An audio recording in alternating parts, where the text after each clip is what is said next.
righty. Good evening, everybody. Please bear with me. I'm just going to change a couple of settings here. But good evening, everyone, and welcome to another community live call. Just getting the settings right here for the view here. For some reason, our support logo is coming up for the speaker support. Not sure if you're able to change that by any chance by going into the hosting. But anyway, welcome to the call, everyone. I'm going to let a few more people tune in.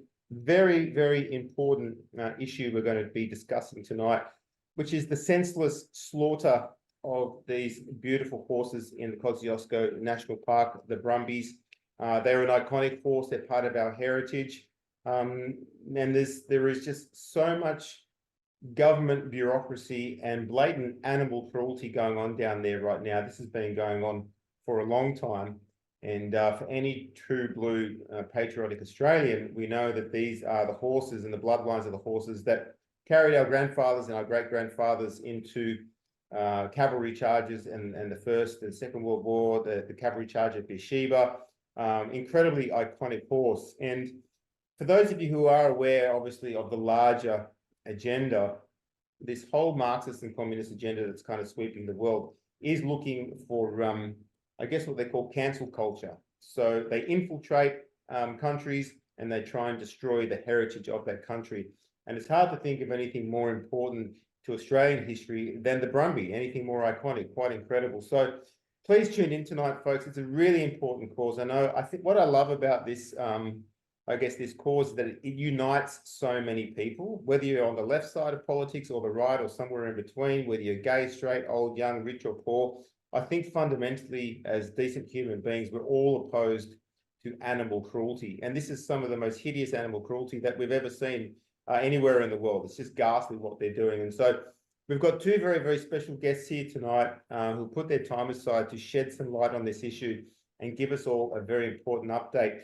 The first of those, she doesn't really like being here on the camera. If she looks a little bit awkward and uncomfortable, please understand why. Her name is Claire Galea, and she's an independent biostatistician who is basically exposing the fraudulent numbers that GovCo are claiming to have. So Claire, very big welcome to the call. How are you today? I'm good, thank you, Dave. Thanks for your time for tonight. Yeah, thank you so much for your time. Your work is incredibly important in exposing what's going on and I guess sharing the data, the absolute bona fide truth of what's happening here. So thank you so much. And we have another very well-known man of the Kosciuszko region down there. He's a butcher, he's a builder, he's a mountain man, he's also a poet, but he's, I guess, a very avid and lifelong horse lover. His name is Rocky Harvey. Rocky, welcome to the call. Yeah, thanks heaps, Dave. Thanks for hosting us.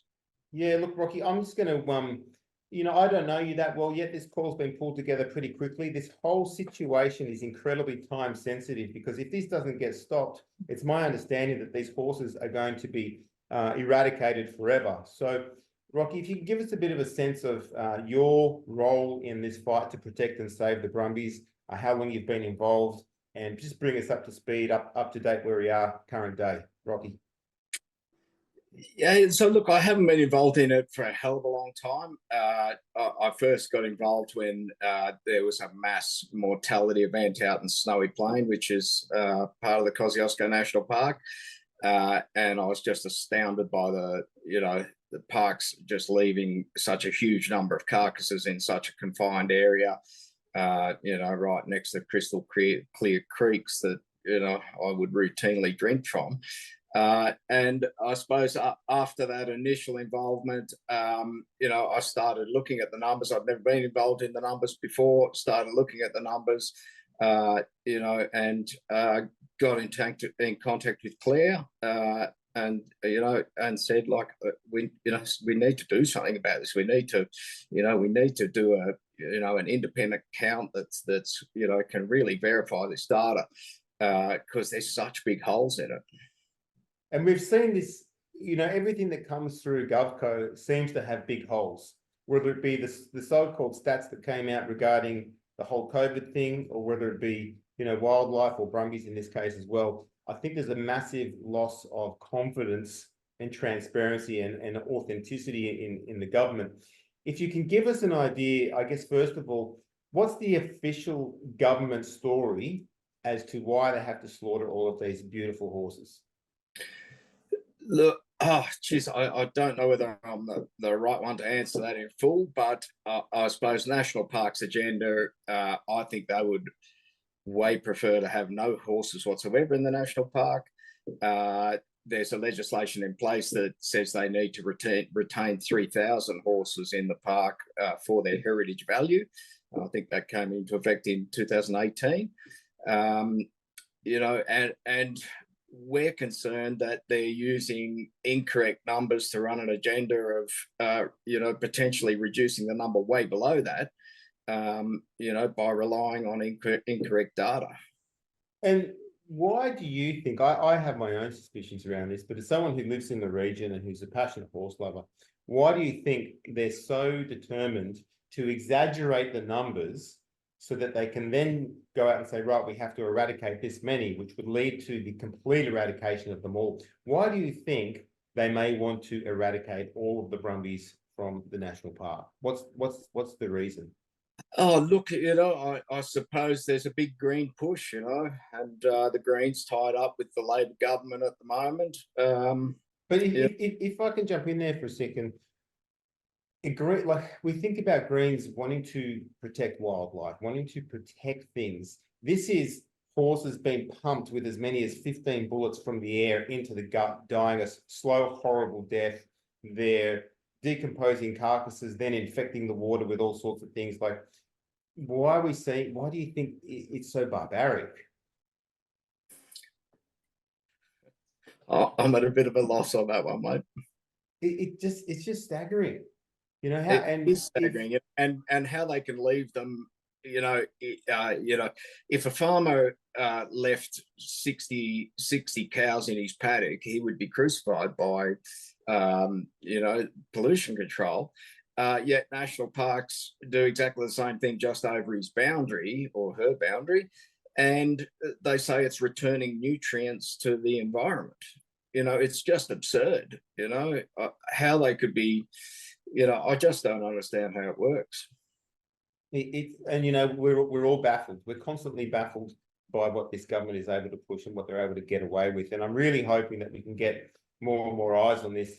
If I can bounce over to you, Claire, and just if you can give us a bit of a, I guess, understanding of what your perhaps estimates of the Brumbies may be at this stage, if you can say that, versus, you know, what's Penny Sharp saying for, I think, what's she called, the New South Wales Minister for the Environment. What's Penny Sharp saying are the numbers? And do you have an estimate of numbers that you may feel are there at present? Claire. Sure. Thanks, Dave. Look, am I coming across okay? Because I've got an internet connection. Loud and clear. Okay, cool. Nice and clear. Look, they're saying there's anywhere, you know, the 23,500 is the number that keeps getting thrown around, that there's up to 23,500 horses in the park. It's a lot of horses. It's a lot of horses, you know, which can equate to around 18 horses per square kilometre if you do a bit of a breakdown of the data. It's just impossible. You're saying, so that's 18 horses per square kilometre. So basically, if you flew over Kosciuszko National Park, you'd see horses everywhere. In the open plains, yeah, they'd be absolutely everywhere. They'd be tripping over each other and there'd be no grass if that's the amount of numbers that are there. I can't make an estimate, and this is something that I keep saying. When they've done their data collection, they didn't see enough horses to undertake any reliable modelling. So therefore, they should be reporting the raw data. How many horses did they actually see? But they won't give us the data. We're pushing again. We're going again through government to try and get the raw data, but they just won't release it. So this is not, from what I'm gathering, this is not just slightly exaggerated. It's wildly exaggerated. Yeah, exactly. So the example that I think we talked about last time, they need to see a minimum of 60 to 80 clusters of horses to do any modelling. They're seeing 10 clusters, not even close to 60, nowhere near enough horses to undertake the modelling. So we can't rely on anything they produce. And so the mission, I understand right now, is to get independent biodata, an independent head count, correct? Yeah, an independent count that's completely separate of humans, national parks, of all of us, to contract an external company to undertake using the best advanced technology that we can to do this, so that we're left with evidence that is just irrefutable to anybody. And so what happens in that case? So GovCo has come out with this number, 23,500. Okay, well, there's so many horses, we're going to start shooting them from the sky. Talk me through what you would like to see happen. We get the independent count, and then take us through from there what would be an ideal case scenario to get this actually stopped. Yeah, look, absolutely. So the independent count that that we've proposed will produce a mosaic image of the entire survey area, so which people will be able to download and access, and it will show where every single horse was seen across the entire survey area. No one can argue that we're making this public. The imagery that the government won't provide, they have no evidence of their counts. We're doing the exact opposite. Everything will be transparent. The raw data will be provided and presented to media everywhere that we can to get this out there and show them this map that actually this is what is there. And not a good look for them when this number comes out versus the 23,500, because from what I'm hearing on the ground from locals like Rocky, we'll come back to you shortly, Rocky, is that it's such a small number already that they're hard to find at this stage versus 23,500. Yeah, that's correct. But I think also what we're looking to do is try and remove humans from the equation as well. So if you think about, there's 2 observers in the helicopter with some national parks. They're flying at 60 odd meters above, and they're looking 150 meters out from the helicopter. We're going to have imagery of the entire area. So not just what a human can see 150 meters from the plane. And remember, and they only claim to see 57% of the horses anyway. That's their probability of detection. So even at 60 odd meters above the sky, they're still missing 43%. So we plan to come with this, with the complete imagery, so that nothing is missed. If I can ask you a little bit of a personal question, Claire, why is this such an important issue for you? Why have you gotten involved with this? Why is this close to your heart? Okay, I actually didn't get involved in it from a horse perspective. I started from kangaroos. I'm a firm believer that if we have an ability to do something to give back to the planet, then I think we should. So each Christmas holiday break, I try and do something statistically to help the planet. And I was asked 4 years ago to look at some kangaroo data. And I thought, oh, okay, I don't know much about kangaroos.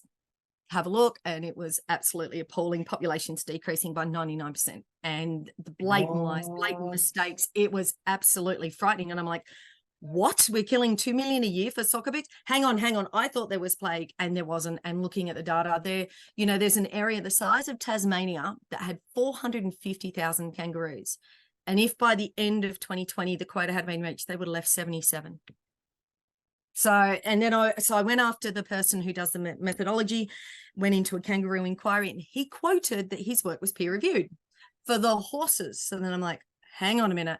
So then I went down this rabbit warren path to find out, and it was never independently peer reviewed, his wild horse work. So then I started pulling apart the reports he'd done for the horse. I got the work from University of St Andrews, who designed the software, who absolutely critiqued Cairns's work. They said the methodology is not appropriate. They said they shouldn't be making estimates across the area. They don't survey. They absolutely smashed it. I couldn't believe it. That was everything I was looking for the kangaroos. So yeah, I came across this from a different direction. Well, look, on behalf of everyone, I've just had to turn off the comments because we get all sorts of weirdos come in here, but there was a lot of people just thanking you there, Claire, for everything that you've done. Like, on behalf of everyone, thank you so much for helping in this fight, because it's a big deal. And I'm now getting upset about the kangaroos. That's a whole other conversation, but you just dropped some huge bombs there regarding 99% of these animals being wiped out as well by GovCo.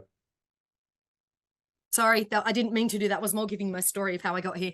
Sorry. Oh, it's just incredible. And none of this surprises us. We're just seeing this agenda roll on and on. Thank you so much, Claire. Rocky, if I can bounce back to yourself. So give us a bit of a picture of what's happening now. I believe there's been the fundraiser. Give us an update on that if you can. Yep, so we've been running a fundraiser probably a bit more than a couple of weeks now, and raised about 75,000. And so, which is, we were pretty happy with. We certainly could use more funds. Ultimately, whatever funds we raise, we are spending on our survey. And so if we raise more funds, we'll simply survey a larger area. and so yeah, we've been working with a team who are really experienced in data capture and artificial intelligence counting, not specifically with horses and animals, but also with vegetation and stuff like that. And they're really keen on the project, and yeah, we've been bouncing stuff back and forth from them. We've asked the funds, so we were holding the funds in our GoFundMe account until we reached our target, because we wanted to make sure that we could afford to do what we were aiming to, and for transparency, we've asked now that they get transferred across to a trust account that we've been allowed to use on, so that it's sort of is transparent. And so yeah, we're on the verge of just finalizing contract details, and hopefully weather dependent, putting planes up in the air, or a plane up in the air with cameras. Yeah, mate, beautiful, absolutely beautiful. And I guess give us a sense of what's happening at the moment, because last time we caught up with some of the people, the activists down there, it was my understanding the shooting has already begun. The culling has begun. There's been a lot of horses killed lately.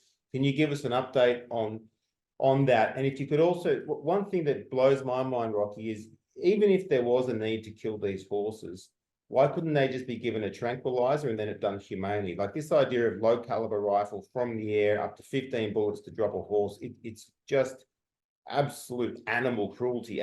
All the statistics aside, it's blatant animal cruelty. So I know this is a bit of a long sort of question, but what's happening at the moment as far as the cull goes?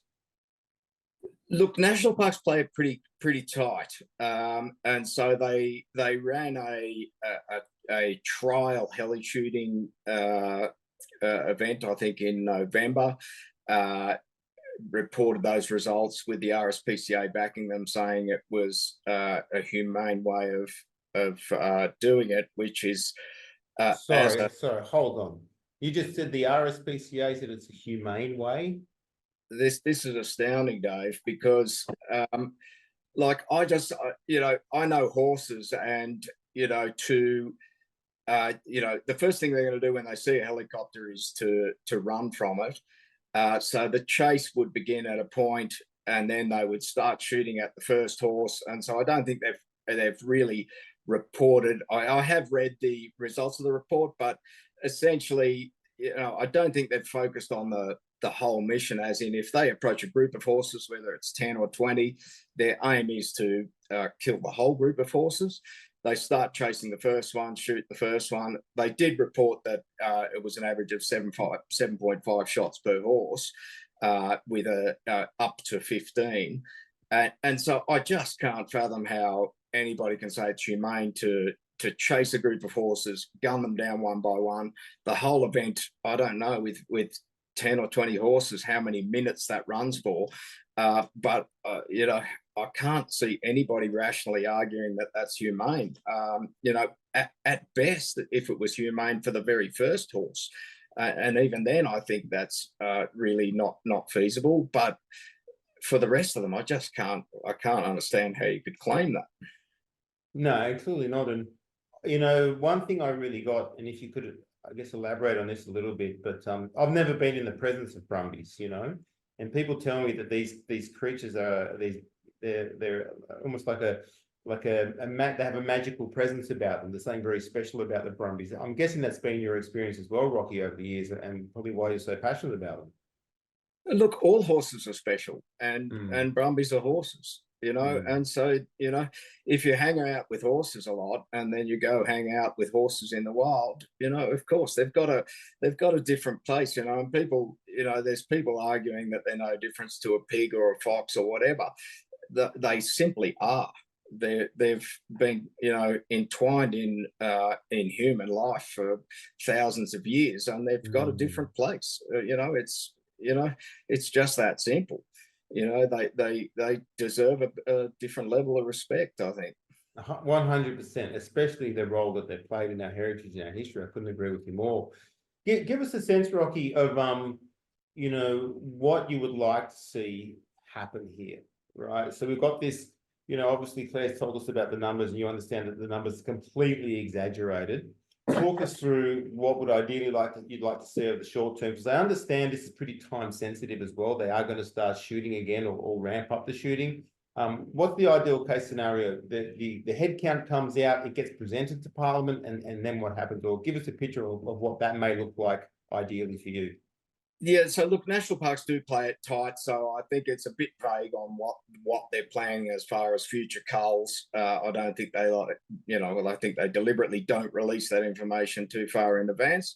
But certainly our aim is to get our count done, get our data work done, the reports done, peer reviewed, get that into the public arena, look, for Claire and I think our ideal is to get the government to adopt a better method of counting.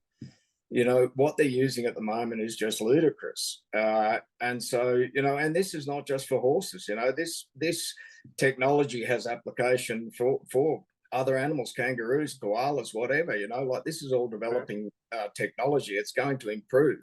And it's about, and getting the government to be more accountable. We've been requesting the raw data from their counting methods so that we can really see where did they count how many horses, in what valley, so that we can directly compare it with our results. How transparent our results are going to be. Airborne Logic, our partner in the project, they're going to upload the imagery, so a big mosaic of the whole area that we photograph and survey. They're going to upload it into a portal, and so anybody can log in. It's going to be complete public access. And so once they've done their data work and machine counted the horses, they're going to include a layer, like an overlayer, on that imagery that identifies where they counted a horse. And so anybody can zoom in to where they counted a horse and then look at the image and go, oh yeah, that's a horse. Rocky, clarity. You said the government needs better methodology. I get that, but I think we all understand that the government's, they've got another agenda here, and they're deliberately fudging the numbers, it would appear, and I just don't understand. I'm trying to get a sense of what do you think is the real agenda here? Obviously, they're not releasing the data. They're not being transparent. They're trying to pretty much eradicate these beautiful horses forever. Why do you think they actually want to do that? What's the deeper motive? I don't know the answer to that, Dave. I do know that they would quite gladly not have the legislation in place that retains 3,000, and that they would work towards eradicating them. And so I think this is their next best option, is to, if we say there's, 17,000 or 23,000, well, we can massacre 10,000 without even having to, do a recount. But if the true number is already way less than that, then you could end up in a situation where there's virtually not a sustainable population of them in contravention of the legislation. As a man who spends a lot of time in the Kosciuszko National Park, Rocky, do you personally feel that the Brumbies have any environmental impact that's negative? Look, everybody has an environmental impact. Every person that goes into the park, me on my horse when I ride through the park. But I can certainly say that it's just incredibly exaggerated, the impact that they try and put on horses.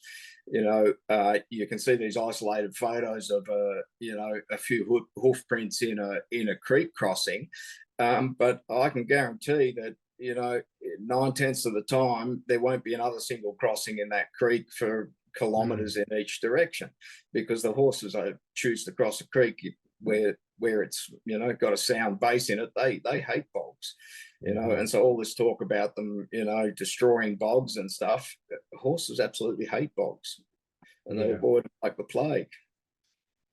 Just mind-blowing what's going on. We're going to start to wrap up the call over the next 5 minutes, guys.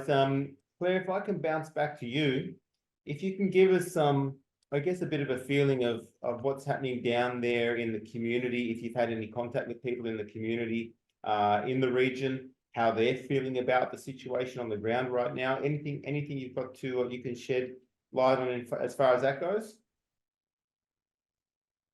I tend to not interact with a lot of people, sorry. That's all In right. that Stick to sense, the numbers.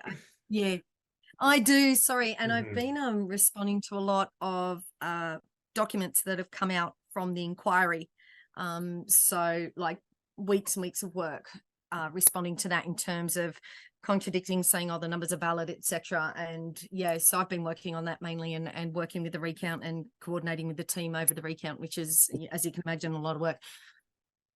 Yeah. So Can I ask a need to question? pass that question to yeah, sorry. Can I ask a question of you, Claire? If you don't mind. Yeah, please do. It's Lynn. Hey, Hi. Lynn.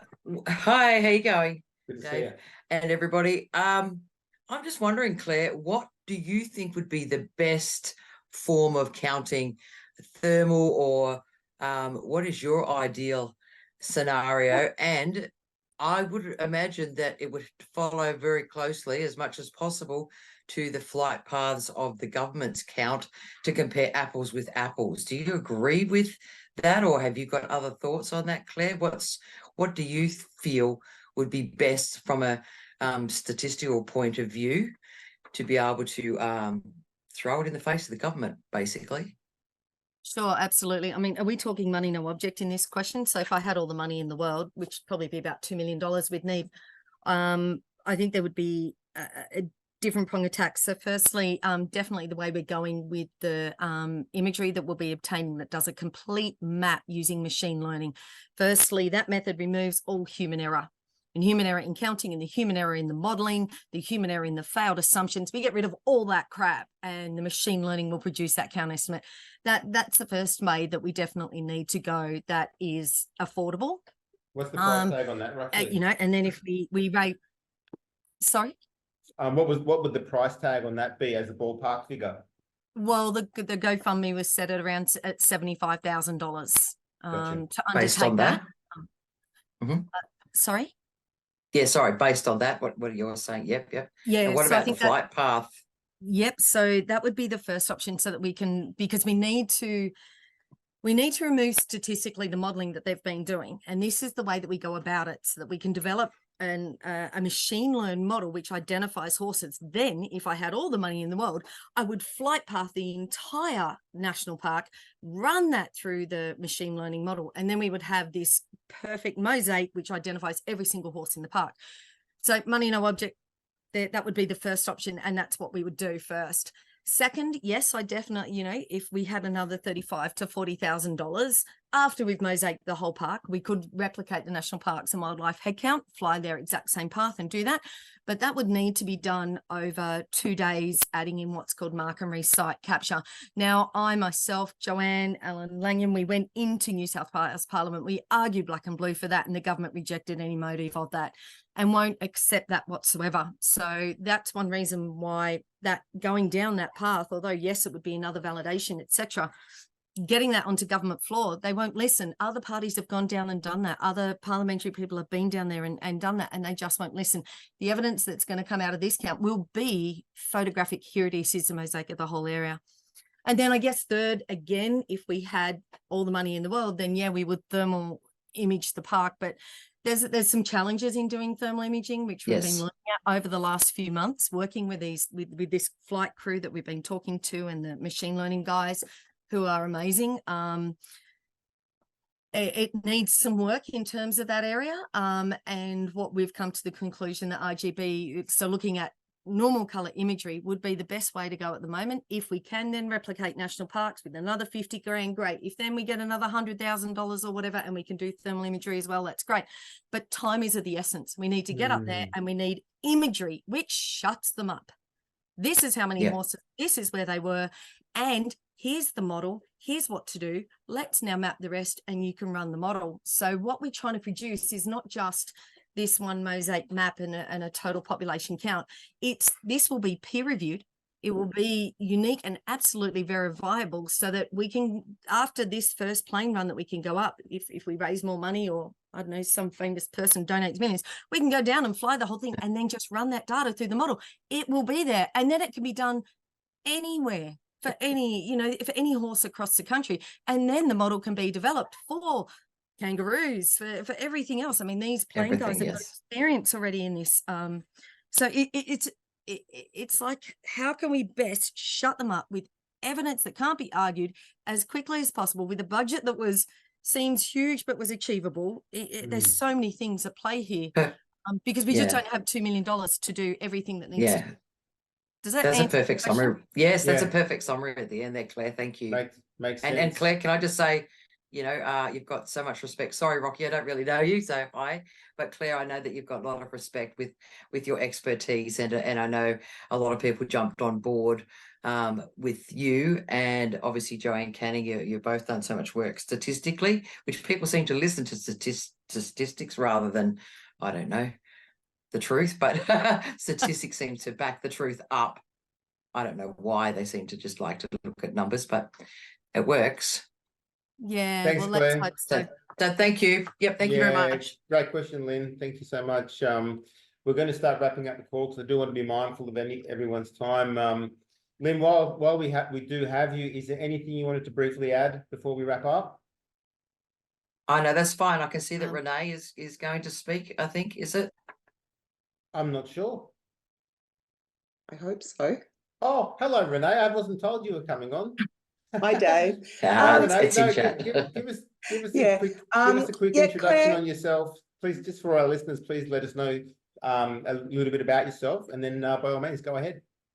Renee, I'm from Brumby Hay Angels that I co-admin with Kay Moore, and we've been actively pursuing better outcomes for Brumbies in Victoria and obviously in New South Wales as well. And we're certainly very keen here in Victoria, Claire and Rocky, to see what groundbreaking counts can come through to actually assist Brumbies in other areas apart from Kosciuszko. I mean, they're all very important. So from our perspective, fully support, fully want to see this be a success.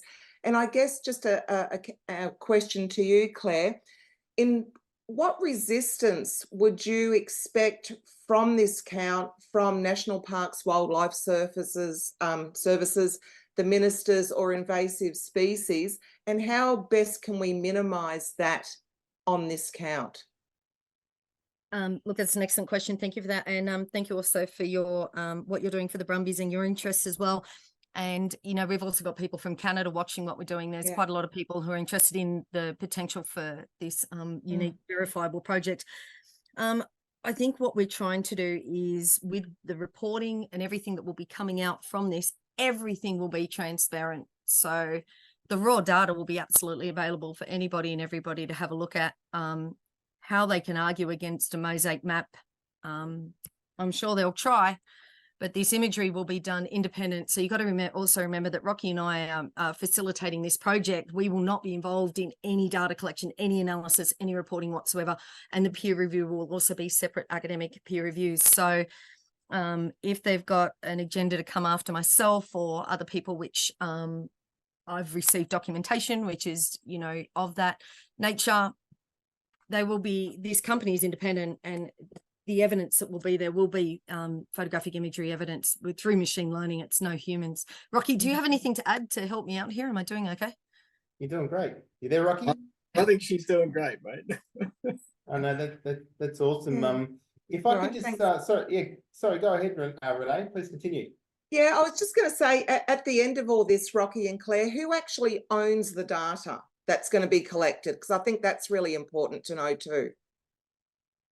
The data is going to be public. Yeah, but who owns it? Do we know? I know the answer to that question offhand, but it's certainly just going to be loaded on a public portal and available for anybody to view. Okay. All right. Yeah, I just wondered, what other agencies might be able to use this data, that's all. Well, if it's public, it's public, I think. Okay. Yep, that answers it. Anybody can use the data, and I think that's the beauty of what we're doing, is that it's just so transparent. We're not trying to hide anything. It's on there on a public portal. You can jump on and look at it. You can do whatever. You can, if you've got enough time, you can scroll through and count every individual horse, Okay. All right. Well, that answers it really well. Thank you. Rocky, thanks so much, Renee. Rocky, just to get a feel of what's happening down there in the community. With the last, to give another example, when we saw the whole COVID thing roll out, we saw huge division amongst the community. Some people supported what the government was doing, other people were vehemently opposed. In the region down there in the Snowies, do you have an element of the community who's just like, no, the Brumbies have to go, let's kill them all at whatever cost? And then this other element that's like, please save the Brumbies. What is the feeling down there? Is it a 50-50 split, or do most of the people down there, the locals on the ground, do they want to save these beautiful horses? I think the bulk of the locals who I associate with agree with saving them. But there is, there's definitely division on it. It's quite a divisive thing, and I think a lot of people in the cities who are sort of don't see any of it for themselves and are just fed the data, like there's this many and they're destroying everything, a tiny percentage of people actually get out there and see them, and they just, and this is where, somebody like me who spends a lot of time in the park can just see, like it's supposed to be 18.5 horses for every single square kilometre of open terrain in the park. I ride around, sure, I see horses, but, this is where I started, really started getting on the numbers thing. I'm just like, wow. I might ride and be able to see 5 or 10 square kilometres, in a certain length of ride and not see a single horse. And by that rationale, there's, 10 square kilometres, there's another 180 that I've got to see in, plus the other 180 that are already in the next 10 square kilometres, and it just... it doesn't add up. So you there? So I cut you off. Oh, no, I said it just doesn't add up to me, like I just can't accept that the figures are right. And then when I looked at the maths behind the figures, and Claire helped me out a lot on that, and really got into the maths of and the equations that they use, because the report they produce, I think, sort of, I don't know if it's deliberately presented to be more complicated than it needs to be, but, it takes a bit of really getting to the bottom of how they run these figures. And then when you do and you see all these potential errors in it, it's just astounding that they could be relying on, even their survey methods of, a stick out the side of a helicopter gauging the distance 150 meters away is just so primitive. Our aerial imaging, the area will be the area and it's measurable. It's all GPS based. It's just another level what we're doing. It's just incredible the destruction that this government causes, the lies that they perpetuate. It's staggering that this is going on, and the fact that they're doing it in such a cruel way. In my mind, it's an abomination. And the more you look at what this government does, it's as if they hate this country. It's as if they hate this country and everyone and everything in it. It just makes my blood boil. And I'm just so grateful we have people like you on the ground who are willing to, because all that stands between the eradication of these beautiful horses and this heritage is you guys, and whatever we can do to support you. I just can't thank you all enough. I've just got a message here from support come through that Di would like to quickly speak. Di, are you there? Di Hardley? Yeah, I'm here. Just Hey, a Di. quick question. Hi, Dave. A quick question for Claire. I know the answer to this one, but just for the people who are tuned in, roughly what percentage of the park are we going to cover with the count? And what are our chances of getting the data back in time for the inquiry on the 5th of September? Rocky, can you come into this one as well, please? In terms of getting the data back by the 5th of February, we're very much bound by the weather. Yeah, that's a major problem. And I don't know if anybody's noticed, but I was expecting a long, hot summer.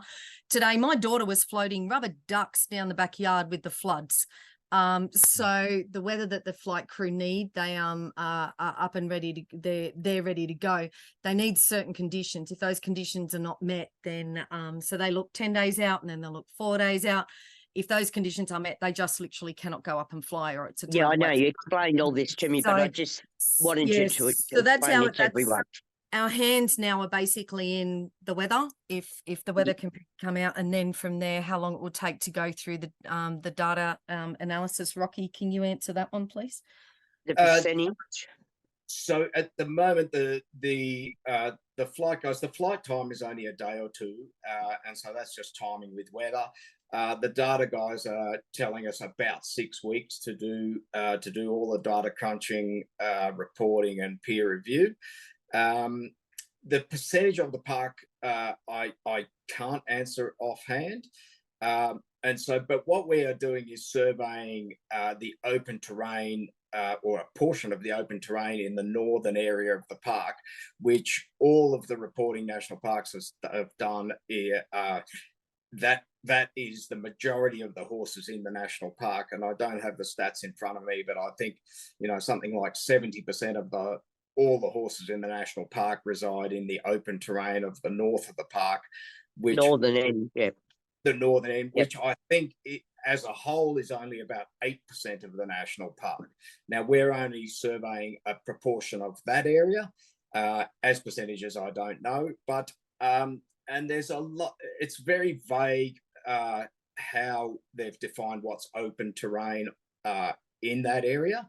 I've done a bit of measuring, like you can easily jump on Google Earth or topographic maps, map out where the open plains are.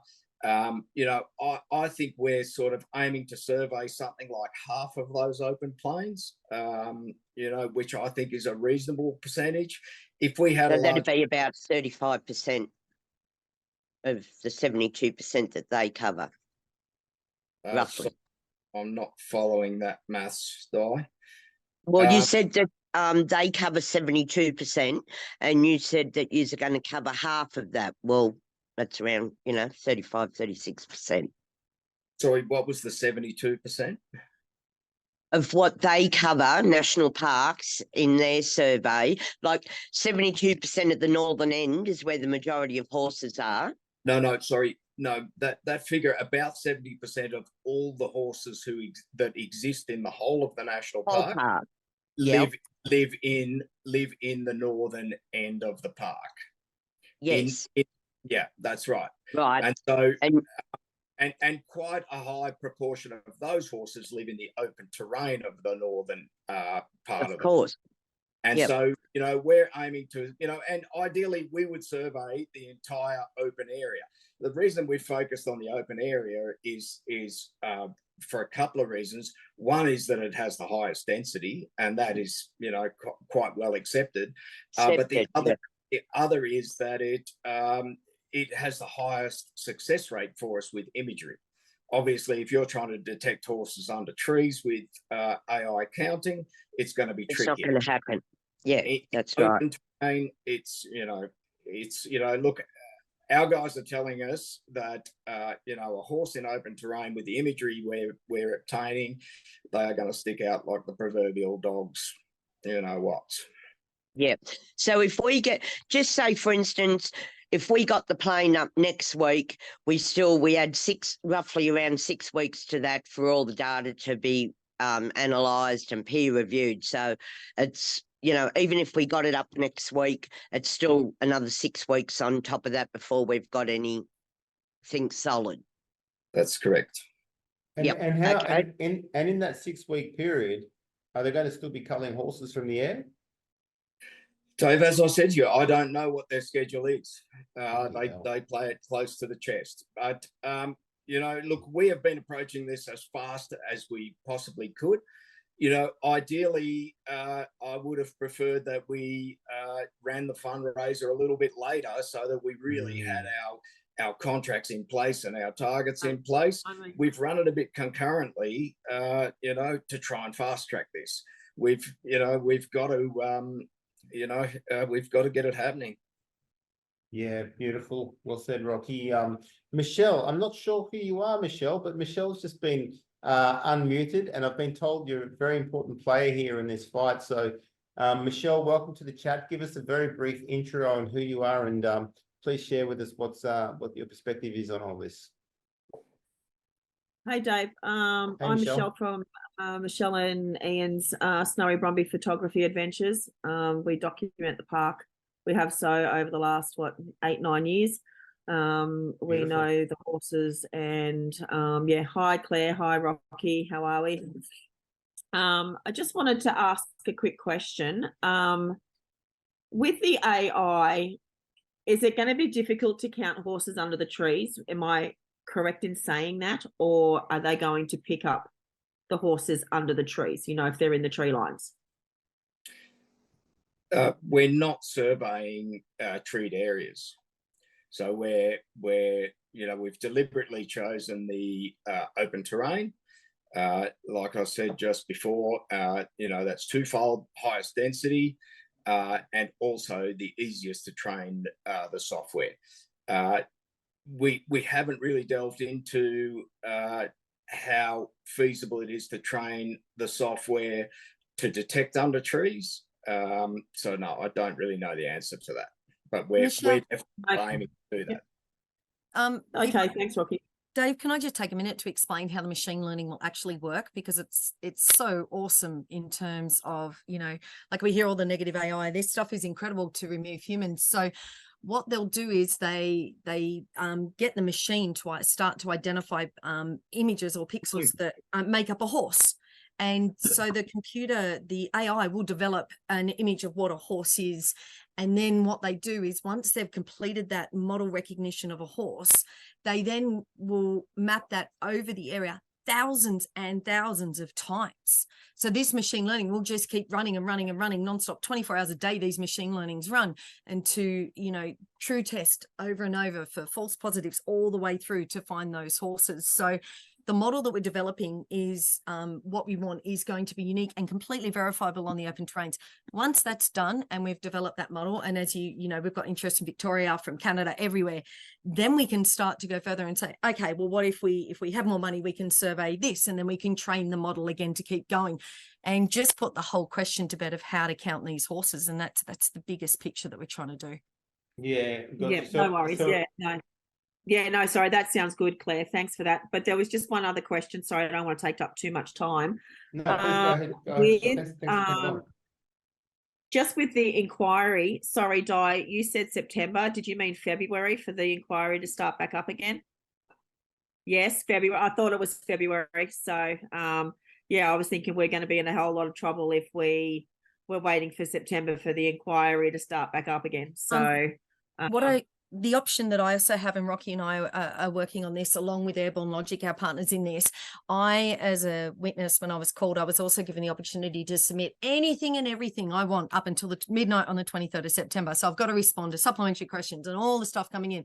But what we will be doing is tabling the proposed recount, update, funding, everything where we're at, what flight's gone up, everything that we can will be putting in, so that then that's tabled information within the inquiry. My experience from being a key witness in the kangaroo inquiry, it went for months afterwards and they came back again. So if it opens up again in February, then you get another 21 or 42 days to then respond. So the delay before the final report of the kangaroo inquiry was quite some time. So I'm really hoping that if the plane goes up soon and we have the 6 weeks response, then we can still get this tabled into that inquiry. That's what we can hope for.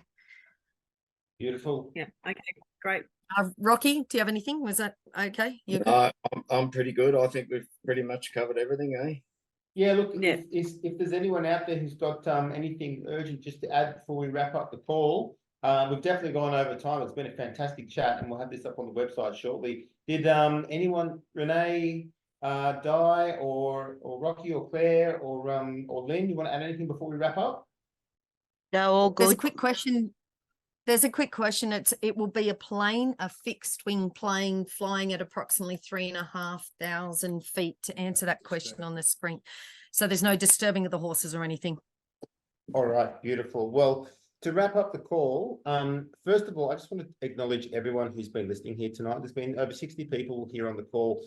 And obviously you're here for a reason, here from these beautiful people. And if you are out there listening and this whole issue just makes your blood boil, the most powerful thing you can do is share the information, share the GoFundMe, share everything you possibly can. I think a lot of people underestimate the ripple effect of what they do. They think, oh, I don't have an audience. I don't have a big profile or a big platform. That's nonsense. That's what they want you to think. So please share everything you can, like, comment. We're in a war against these algorithms that try and shut these things down as part of this whole agenda. So thank you all for putting the time to listen to this call tonight. Thanks for your presence and your attention to listen to these beautiful people. And to our special guests, I'll start with you, Claire. Huge thank you. I know you don't like being in the spotlight or being in these chats, but your knowledge is profound. You're an absolute expert at what you do. It really shines through in the way you carry yourself with your knowledge. So thank you. We need people like you to provide the raw data. So massive respect and thank you for all your great work. Di, you're a national treasure. Thank you for all of your beautiful work there on the ground. I know how much you love these horses. So thank you so much, Di, for all of your incredible work. Michelle, thank you for coming in briefly and adding to what you did on the call tonight. I'm sure having that roll down there in the Snowies, obviously this is a huge part of your life and you're very passionate about the course. So thank you for everything you're doing down there. Lynn, we didn't see you long for tonight, but I know you're doing some great work. Sorry, Claire, you wanted to add something quickly? Yeah, I just want to thank everybody who's donated for the project. Thank you, everybody who's putting in time. Thank you for the people on the ground rescuing the Brumbies. Thank you for everybody behind everything. It's although we're talking about all the data and the recount tonight, it's a much, much bigger story. And without the funding and everything behind, none of this would be possible. So thank you to everybody. And thank you, Dave, to you and Sarah for making tonight happen as well. And Rocky and Airborne Logic, who aren't here, thanking to them as well. Yeah, last but not least, Rocky, bloody legend, mate. We love your work and you've been well on the ground there for a long time doing some fantastic stuff. And there are some other things you're working on in the background, which we won't say too much about right now, but you're in touch with some very, very special people on the ground. And we just all thank you for everything you've done for these beautiful horses down there, fighting the good fight. And yeah, let's go. Let's keep moving. Anything we can do to help, please reach out to me. I'll get it out across all platforms. And we just thank you for standing in front of these horses and protecting them as best you can. You have our full support, folks. Yeah, thanks heaps, everybody. Thank you, everybody. Guys. Appreciate you all. Over and out.